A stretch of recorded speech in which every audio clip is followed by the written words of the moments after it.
started making my first coin oracle as a practice set with just a handful of guilders.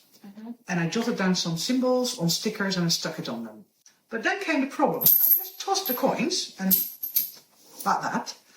I didn't know how to read it. I had no structure to work with this.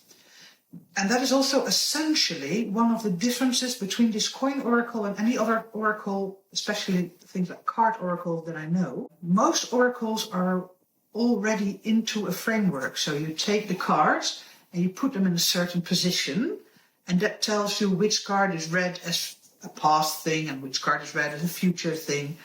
The whole positioning of the cards is already telling you something about their meaning.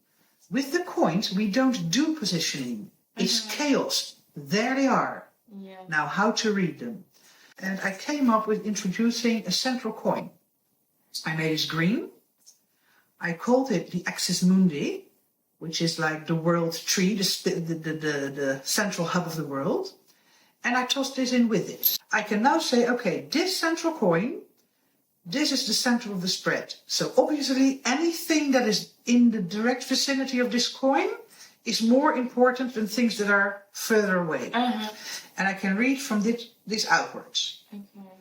So that kind of fixed my problem, but not entirely. Because if I have it evenly spread like this, and the coin is somewhere in the middle, then I still don't know whether these are more important than these, or, you know, it's still like, it gives me a little bit of structure, because it gives me a point, but from that point outwards it's still chaos. Okay. And that gave me the idea that I needed actually I don't need just a point. I need a line. I need a road. I need something along which I can travel. So I introduced a secondary coin that is for structural meaning only. Those two coins are not the actual oracle coins. All the symbols are on the others. These are just here for the structure. Okay.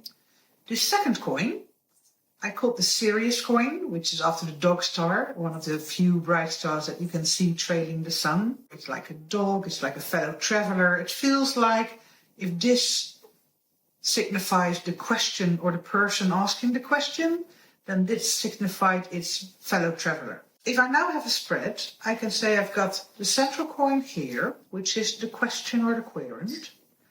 I've got its fellow traveler here. And between those, I can make an imaginary line. Now, as soon as you do that, as soon as you have like, let's put the spoon in here. As soon as you have like an imaginary line here, by putting in this little bit of structure, what the rest of the coins do is they fall into patterns. Our brain is naturally predisposed to see patterns in chaos. So the only thing I needed was a few pointers to start this pattern-making process in my brain. And now it's like, this is the path, there's a little sideway here. What does it do? There are 3 coins perfectly aligned right next to the path. What does that tell me?